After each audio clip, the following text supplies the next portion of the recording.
వారిని ఘనులు అని పోల్చాడు దేవుని వాక్యంలో. మనం ఏం చేస్తాం అంటే దేవుని వాక్యాన్ని శ్రద్ధగా వినడం లేదండి. వినాలి. ఏమండి, ఇది ఎన్నో మాట, ఇది నాలుగో మాట ఏంటిది? దేవుని వాక్యాన్ని ఏమండి ఆసక్తితో లేదా శ్రద్ధగా వినాలి. దేవుని మందిరంలో ఖచ్చితంగా కలిగి ఉండవలసిన లక్షణం ఇది. శ్రద్ధగా వినాలి. మనం ఈరోజు వాక్యాన్ని శ్రద్ధగా వినే అవగాహన కానీ, వాక్యాన్ని శ్రద్ధగా వినే లక్షణం కానీ, వాక్యాన్ని శ్రద్ధగా విని ఆ వాక్యానుసారంగా జీవించాలని గుణగణాలు కానీ మనలో ఉన్నాయో ఒకసారి పరిశీలన చేసుకోవాలి. ఆలోచించండి. ఏమన్నా ఎందుకు వస్తున్నావు దేవుని మందిరానికి అంటే వాక్యాన్ని వినడానికి. విన్న వాక్యం హృదయంలో ఉండాలి. విన్న వాక్యానుసారంగా జీవించాలి. విన్న వాక్యానుసారంగా బ్రతకాలి. అలా బ్రతికినప్పుడు దేవుడు ఘనమైన కార్యాలు మన జీవితంలో చేస్తూ ఉంటాడు. దేవునికి స్తోత్రం చేద్దాం దగ్గరగా. హల్లెలూయా. చూడండి, అదే అపోస్తుల కార్యములలో మరొక మాట మీకు చూపించి నేను త్వరగా ముందుకు సాగిపోతాను. 12వ అధ్యాయము, అపోస్తుల కార్యములు 12వ అధ్యాయము 5వ వచనం చదవండి. పేతురు చెరసాలలో ఉంచబడును, సంఘమైతే అతని కొరకు అత్యాసక్తితో దేవునికి ప్రార్థన చేయుచుండెను. హల్లెలూయా. ఇప్పుడు ఏం చేయాలి? 5వదిగా మనం ప్రార్థనలో ఏకీభవించే లక్షణం, ప్రార్థన ఆసక్తితో చేసే లక్షణం, ప్రార్థన మానక చేసే లక్షణం, ప్రార్థన విడువక చేసే లక్షణం ప్రతి క్రైస్తవునికి ఉండాలండి. మీరు ఆలోచించగలిగితే ఇక్కడ ఏమండి, వీరందరూ ఏం చేస్తారు? ప్రార్థనలో ఏకీభవిస్తున్నారు. ఆ పేతురు చెరసాలలో ఉంటే మాకేంటి అనుకోలేదు. ఇప్పుడు పాస్టర్ గారి కష్టాల్లో ఉంటే మాకేంటి అనుకోవట్లేదు వీళ్ళు. పాస్టర్ గారికి బాధలు ఉంటే మాకేంటి అనుకోలేదు వీళ్ళు. ఎవరు? సంఘస్థులు అంటండి. సంఘం ఏం చేస్తుందండి ఇప్పుడు? చెప్పండి అమ్మా, సంఘం ఏం చేస్తుంది? మనం ఏం చేస్తున్నాం ఇప్పుడు? నేను అన్నాను కదా ఇందాక మీతో, సంఘంలో ఉండవలసిన, మందిరంలో ఉండవలసిన, పాటించవలసిన లక్షణాలు లేదా నియమాలు ఇవి చెబుతూ ఉంటే మనకు కావాల్సిన విషయాలు చాలా వస్తాయి. ఇందాకన్నా కదా నేను మాట్లాడే మాటలు ఎందులో వస్తాయని. ఏంటి ఈ మాట? సంఘము ప్రార్థన చేయాలి. కనీసం ఏమండి, సంఘం కొరకు కానీ, సేవకుని కొరకు కానీ, ఏమంటే దేశ క్షేమం కొరకు కానీ, దేశ పరిస్థితుల కొరకు కానీ ప్రార్థన చేయకుండా ఉంటే అలాగా? ప్రార్థన ఖచ్చితంగా చేయాలి బాబు.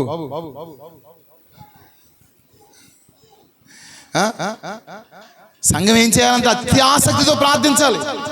సంఘం ఏం చేయాలి చెప్పండి? ఏం చేయాలి? ప్రార్థన చేసి ఏం చూశాడు దేవుడు? ఏం చేశాడు దేవుడు? ఏంటి ఆ కార్యం? పురుషులు చెప్తారు ఏంటి ఆ కార్యం? చెప్పండి, ఏంటి ఆ కార్యం? చెప్పట్లేదు, నవ్వుతున్నారు వీళ్ళు. చెప్పండి, కార్యం ఏంటి? అక్కడ ఉంది, వాక్యంలో ఉంది, కింద లైన్లో ఉంటుంది. మనం ఎన్ని వచ్చిన చదివి ఇప్పుడు 5వ వచనం 6వ వచనంలో ఉంటుంది క్లారిటీగానే. బైబిల్ అలాదా అమ్మా?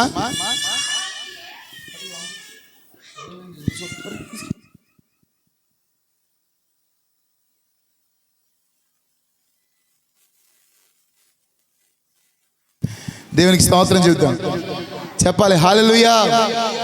ఏమండి, సంఘము అత్యాసక్తితో ప్రార్థన చేస్తే ఏమండి అక్కడ ఏమని రాయబడి ఉందంట వాక్యంలో? ఏమండి, చెరసాల పునాదులు కదిలిపోయి అంటండి. ఏమండి, పేతురు యొక్క బంధకాలు తెగి ఊడిపోయి అంటండి. పేతురు వచ్చి ఏం చేస్తున్నాడంటే ఇప్పుడు తలుపుని తడుతున్నాడు. అయ్యా, నేను తలుపు దగ్గర ఉన్నాను, తలుపు తీయండి అంటే వీళ్ళు నమ్మట్లేదు. ఎవరిల్లు? అతి ఆసక్తితో ప్రార్థన చేసిన సంఘం. ప్రార్థన అయితే అతి ఆసక్తితో చేశారు కానీ నమ్మకం లేదు వీళ్ళకి. చిన్నదంటదంట, అయ్యా ఇదిగో మన సేవకుడు వచ్చేసాడు అంటే, నువ్వేం మాట్లాడుతున్నావు అసలు? ఆయన రావడం ఏంటి? ఆయన చెరసాల్లో ఉన్నాడు. కొన్ని సందర్భాల్లో ప్రార్థన చేస్తాం కానీ మనం నమ్మమండి. దేవుడు ఏ కార్యాలు చేస్తాడు అనే ఆలోచన మనకు ఉండదు. దేవుడే అద్భుతాలు చేస్తాడని ఆలోచన మనకు ఉండదు. దేవుడే ఆశ్చర్యక్రియలు చేస్తాడని ఆలోచన మనకు ఉండదు. దేవుడు ఈ మేలు చెయ్యగలడు అనే విశ్వాసంతో మనం ప్రార్థన చేయమండి. కొన్ని సందర్భాలు ఆలోచన చేయండి. ఏమంటే అత్యాసక్తితో ప్రార్థన చేయాలి లేదా ఏకీభవించి. అంటే ఒకరుగా ప్రార్థన చేయడం వేరు, ఇద్దరుగా ప్రార్థన చేయడం వేరు. సంఘమంతా ఏకీభవించి ప్రార్థించడం వేరు. హల్లెలూయా. సంఘమంతా ఏకీభవించి ప్రార్థించాలి ఒక అంశం కొరకు. ఏమంటే ఒక పరిస్థితి కొరకు లేదా ఒక కారణం కొరకు ఒక సమస్య కొరకు ఏకీభవించి ప్రార్థించినప్పుడు దేవుడు అద్భుతాలు చేస్తాడు. ఏమంటే ఎన్ని రోజులు ఏందండి ఏకీభవించి ప్రార్థించే సమయం చెప్పండి. అసలు సంఘం అంతా కలిసి ప్రార్థించే సమయం ఎంత చక్కగా చెప్పిందో. ఏ ప్రార్థన? ఎంతమంది వస్తున్నారు ఆల్రెడీ ప్రార్థనకి? నేను నిజంగా అంటాను, వచ్చిన వాళ్ళకి ప్రార్థన ఆసక్తి ఉంటుంది, రాని వారికి ప్రార్థన ఆసక్తి లేదేమో అనుకుంటా ఉంటాను. నా అభిప్రాయం ఇది.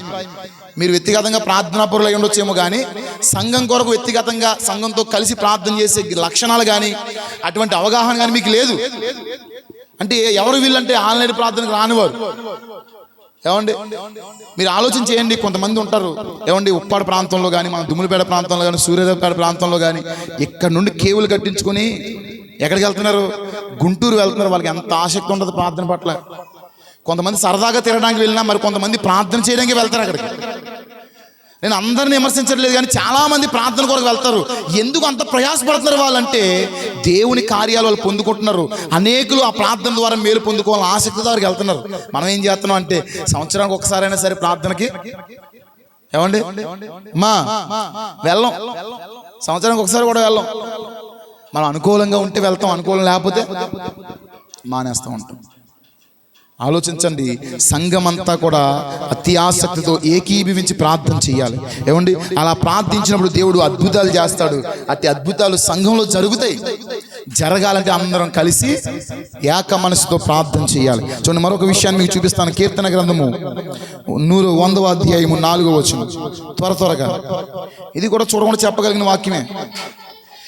కృతజ్ఞతార్పణలు చెల్లించుచు ఆయన గుమ్మముల్లో ప్రవేశించుడి, కీర్తనలు పాడుచు ఆయన ఆవరణముల్లో ప్రవేశించుడి. హల్లెలూయా. ఏం చేయాలంటే కృతజ్ఞత అర్పణలు చెప్పాలి. ఏం చేయాలి ఇప్పుడు? ఇది ఏంటి? దేవుని మందిరంలో పాటించవలసిన నియమము.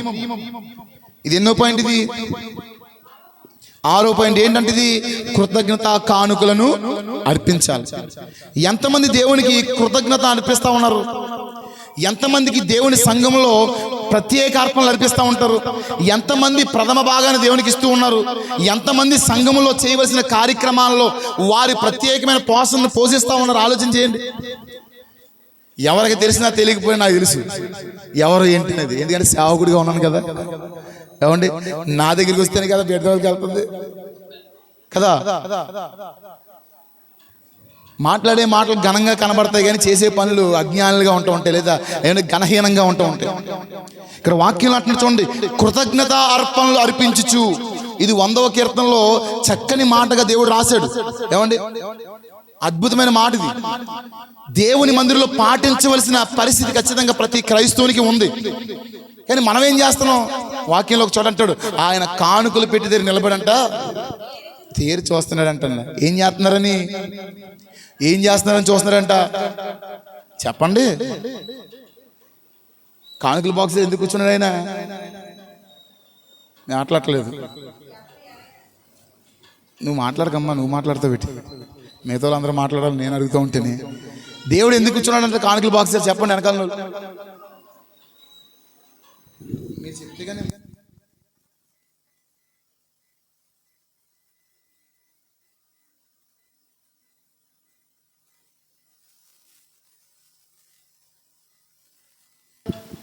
ఇప్పుడు దేవుని వాక్యంలో రాసిన మాట ఏంటంటే కానుకల బాక్స్ ఆయన నిల్చుని ఎవరేంటా అని పరిశీలన చేస్తున్నాడు. ఇప్పుడు ఇక్కడ కూడా నిలబడి ఉంటాడు లేదా? ఆయన నమ్ముతున్నావా మాట? నమ్ముతున్నావా? మరి నమ్మితే మన ప్రథమ భాగం ఏమైంది? నమ్మితే మన ప్రత్యేక కానుకలు ఏమని? నమ్మితే మన కృతజ్ఞత కానుకలు ఏమని? విమర్శించడానికి ఈ మాటలు మాట్లాడలేదు, కానీ ఖచ్చితంగా మందిరంలో పాటించవలసిన విషయాలు కానీ చెప్తున్నాను. ఇవి తెలుసుకోవాలి. కొంతమందికి సంఘానికి ఎందుకు వస్తారో ఎందుకు వెళ్ళిపోతారో తెలియదు. ఈరోజు ఉదయం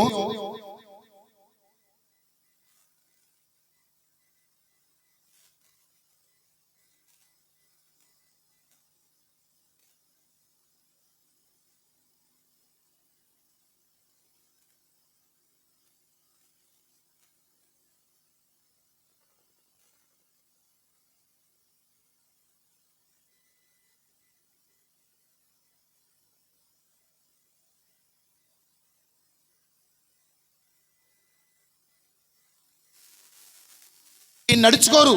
వాక్యం తెలుసుకొని కూడా కొంతమంది ఏంటి ఇష్టానుసారంగా ప్రవర్తించే పద్ధతులు మనం చూస్తున్నాం కనుకనే తెలుసుకోవాలి ఈ విషయాలు సంఘం. అందుకనే ఈ విషయాలు మీకు తెలియజేస్తున్నాను. ఏమని? దేవుని మందిరంలో పాటించవలసిన నియమములు ఏంటివి అంటే, మొదటిదేంటి? సమయాన్ని పాటించాలి. రెండోదేంటి? అందరితో కలిసి పాటలు పాడాలి. మూడోదేంటి? ఏమంటే పూర్ణ హృదయంతో దేవుణ్ణి స్తుతించాలి. నాలుగోదేంటి? దేవుని వాక్యాన్ని శ్రద్ధగా వినాలి. ఐదోదేంటి? ప్రార్థనలో ఏకీభవించాలి అందరం కలిసి. ఏమండి, వాళ్ళు చేసుకుంటున్నారులే నాకెందుకని పక్కకు పోకూడదు, వాళ్ళు చేస్తున్నారులే నేను చేయలేనులే అనకూడదు. వాళ్ళతో పాటు వాళ్ళు ఏ అంశాన్ని చేసిన అంశాన్ని మనం ఏకీభవించాలి. తర్వాత ఐదోది ఏంటి? ఏమండి, ఆరో మాట ఏంటంట? కృతజ్ఞతాస్తుతి అర్పణలను అర్పించాలి. కృతజ్ఞత అర్పణలను అర్పించాలి. ఏమండి, చాలా రోజులైంది అక్కడ ఆ ప్యాకెట్ చాలా పెట్టాను. ఏం కవర్స్, సారీ క్షమించాలి, ప్యాకెట్లు కాదు.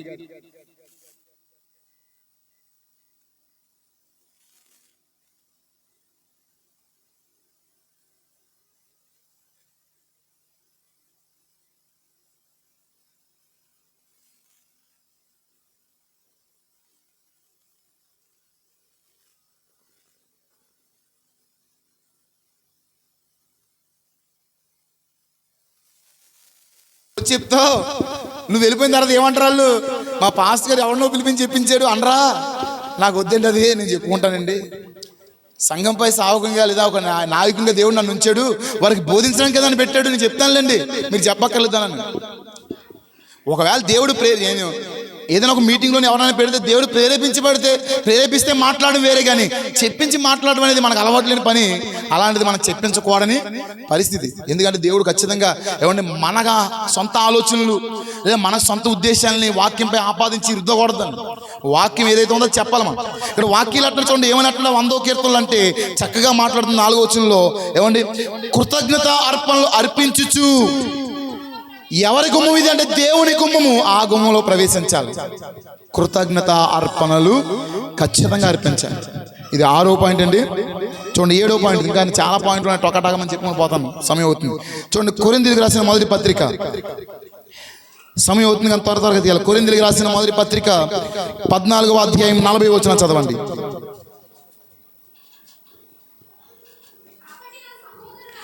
కాబట్టి నా సహోదరులారా,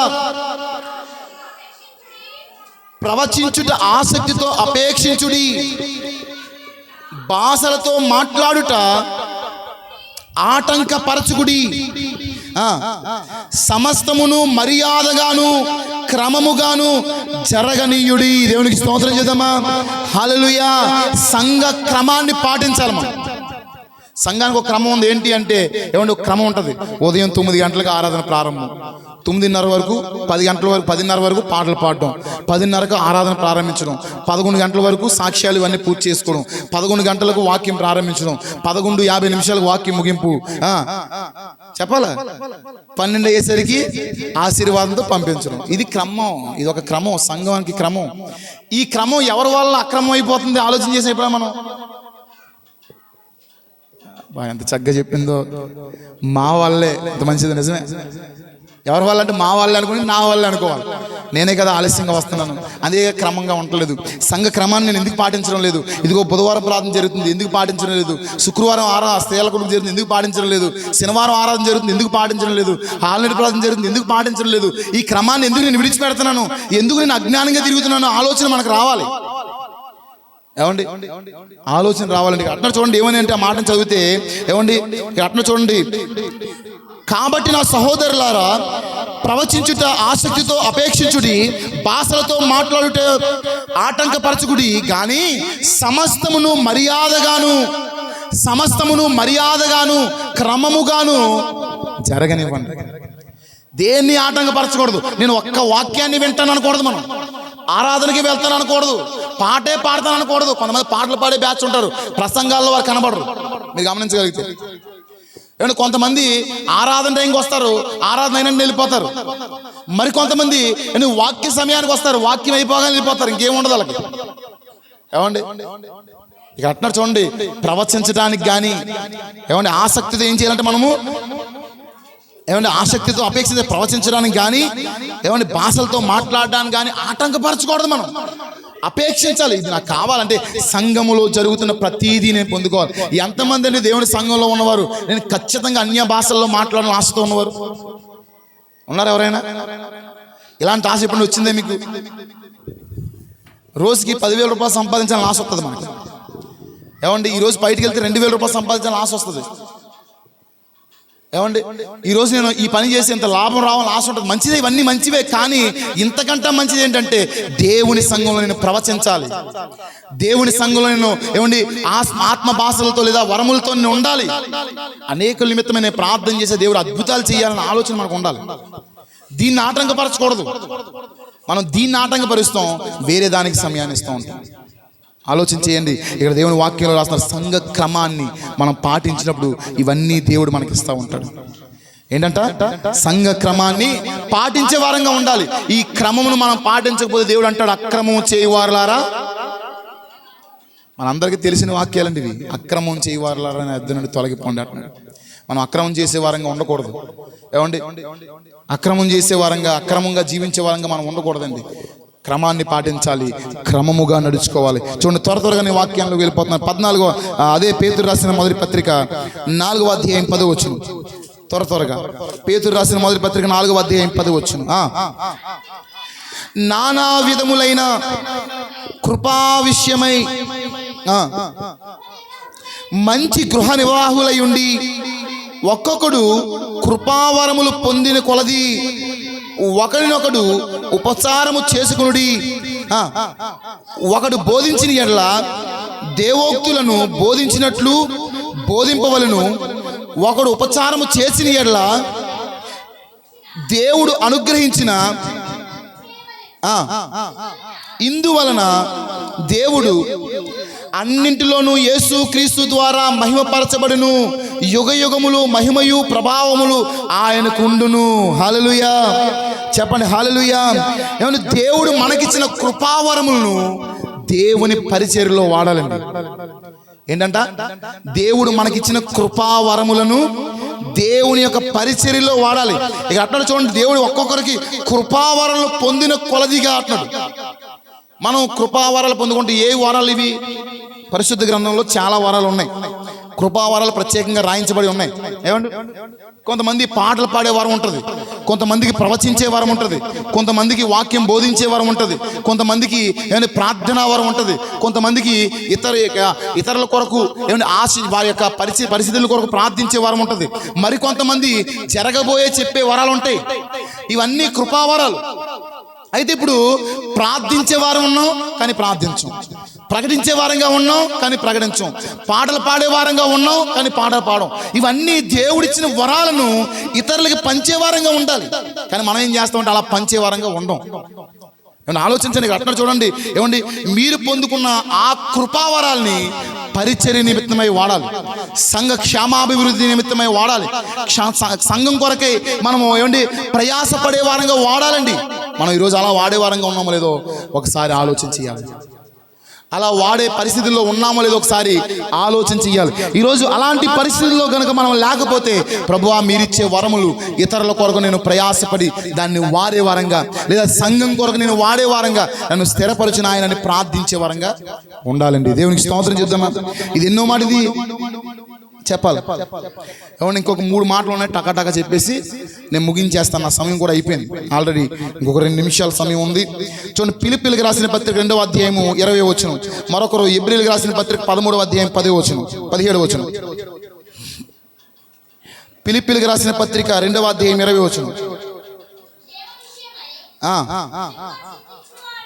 నిజముగా చింతించువాడు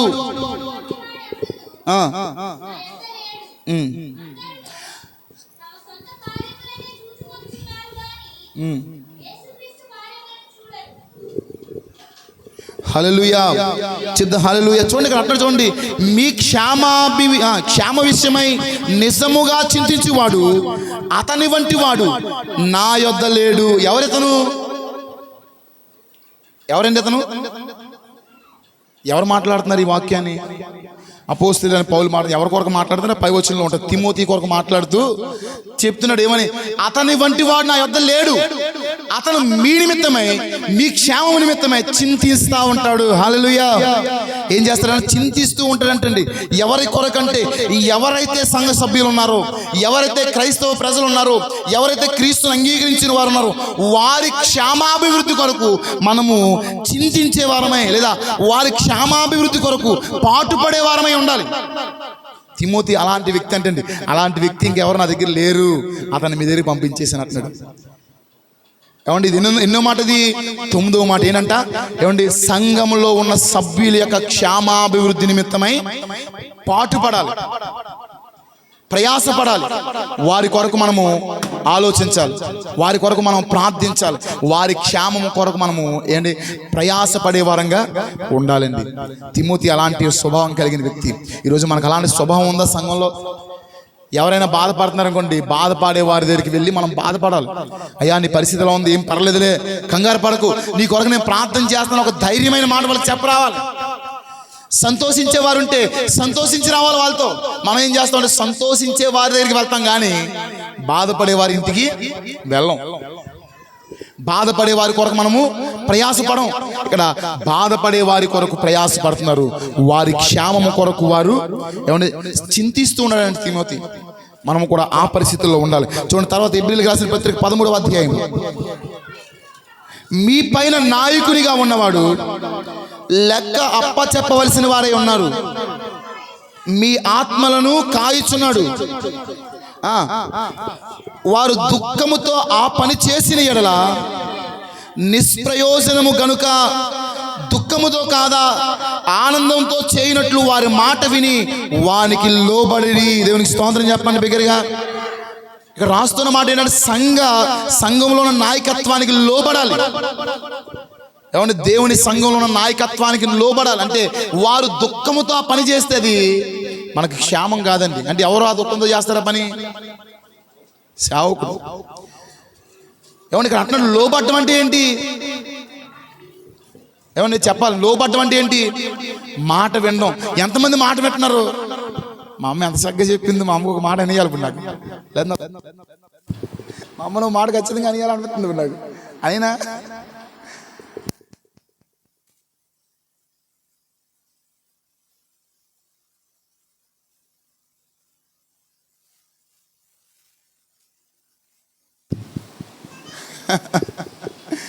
ఏమైనా ఆలోచన చేయండి. లోబడ్డం అంటే మాట వినడమే కదా. ఇక్కడ అట్లా రాస్తున్న మాటలో చక్కగా ఆయన ఏమంటాడంటే, మీ పైన నాయకులుగా ఉన్నవారు లెక్క ఒప్పచెప్పవలసిన వారే మీ ఆత్మను కాయుచున్నారు, వారు దుఃఖముతో ఆ పని చేసిన ఎడల మీకు నిష్ప్రయోజనము. దుఃఖముతో ఆ పని చేస్తేనంట ప్రయోజనం కాదు మీకేంది. మీకు నిష్ప్రయోజనంగా కాకుండా ప్రయోజనకరంగా ఉండాలంటే ఆనందంతో పని చేయాలి. నా యొక్క సంఘం ఎంత బాగా నా మాట వింటుందో, చెప్పిన వెంటనే ప్రార్థన చేస్తుంది, చెప్పిన వెంటనే మీటింగ్ వస్తుంది, చెప్పిన వెంటనే ఈ పనులు చేస్తారు, ఇలా ఈ పనులు లోబడతారు, ఇలాంటి పనులు వీళ్ళు చేస్తున్నారు, ఎంత ఆనందం అనిపిస్తుంది అప్పుడు నాకు. ఒకసారి లోబట్టలేదంటే అర్థం ఏంటి? ఎవరికి ప్రయోజనం కాదు. ఇప్పుడు లోబడకపోవడం కూడా మీకే నిష్ప్రయోజనం, అది ఉపయోగం లేదు అది. కనుక ఇప్పుడు మీ యొక్క క్షేమానికి అడ్డుకట్లు ఎవరంటే మీరే, మేం కాదు కదా. ఏమండి నేను ఎంతో బాధతో ప్రార్థన చేస్తూ ఉన్నాను మధ్యకాలంలో. ఇంతమందికి చెప్పానే, కనీసం ఒకరు కూడా పాటించలేకపోయారే, ఏంటి ప్రభు అంతలా ఎంత నిర్లక్ష్యంగా ఉన్నారు అని చాలా బాధతో ప్రార్థన చేసుకుంటా ఉన్నాను నేను. ఏమండి సంఘ క్షేమాభివృద్ధి కోసం ఏమాత్రం పట్టణ క్రైస్తవులుగా ఉన్నారు, ఏంటి నాయన ఇలాంటి పరిస్థితి, ఏంటి వారి యొక్క జీవితం ఎలా ఉంది, ఇలాంటి వారిని మీరు ఎలా దీవిస్తూ ఉంటారు, వారికి అర్థం కాదేంటని చాలా సందర్భాల్లో బాధపడిన రోజులు ఉన్నాయి. ఏమంటే ఇక్కడ వాక్యాలు అట్లుగా నిష్ప్రయోజనం అని. మేము ఎలా కోయాలంటే సంతోషంతో ఆ పని చేయాలి. ఏ పని? ప్రార్థించినా సంతోషంతో చేయాలి, వాక్యం బోధించినా సంతోషంతో చేయాలి, పాట పాడినా సంతోషం చేయాలి, ప్రవచించినా, మీ కొరకు ప్రార్థించినా, ఏం చేసినా సంతోషంతో చేయాలంటే మీ పైన నాయకులుగా ఉన్న వారి యొక్క మాట మీరు విని లోబడాలి. దేవునికి స్తోత్రం చెప్తాం, చెప్పాలి హల్లెలూయా. ఏమండి ఇప్పటి వరకు మనం లోబడలేని స్థితిలో ఉంటే ఇకనైనా లోబడే పరిస్థితి. ఏమండి మరలా రేపు నుండి సోమవారం ప్రారంభమవుతుంది, మరలా క్రమం సిద్ధపరచబడుతుంది. ఈ క్రమాన్ని మనం పాటించే వారంగా మనకి ఎన్ని పనులు ఉన్నా ఒక గంట దేవునితో గడిపే వారంగా మనం ఉండాలి. దేని కొరకు అంటే సంఘ క్షేమాభివృద్ధి కొరకు. దేవునికి స్తోత్రం చెప్తాం, హల్లెలూయా. నాకు అనిపిస్తూ ఉంటుంది కొన్ని సందర్భాల్లో, ఏమండి నా టైం అయిపోయింది త్వరగా, నాకు అనిపిస్తూ ఉంటుంది కొన్ని సందర్భాల్లో ఏమని తెలుసా, గుక్క తిప్పడానికి కూడా ఖాళీ లేకుండా వాడేసుకోవాలి మిమ్మల్ని అనిపిస్తూ ఉంటుంది. ఒకప్పుడు అలా వాడుకుంటేనే క్రమంగా వచ్చేవారు. మీకు తెలుసో తెలీదో, నెల రోజులు ప్రార్థనలో క్రిస్మస్ ప్రార్థనలు జరిగి మానకుండా వచ్చేవారు. ఏదో ఒకటో రెండో రోజులు మానేశారు కానీ ఖచ్చితంగా అందరూ ఏకీభవించి వచ్చారు. నేను ఎందుకో సొనుక్కుంటున్నారు అని ఆపేయడం ఏమైనా చాలా పెద్ద పొరపాటైపోయింది.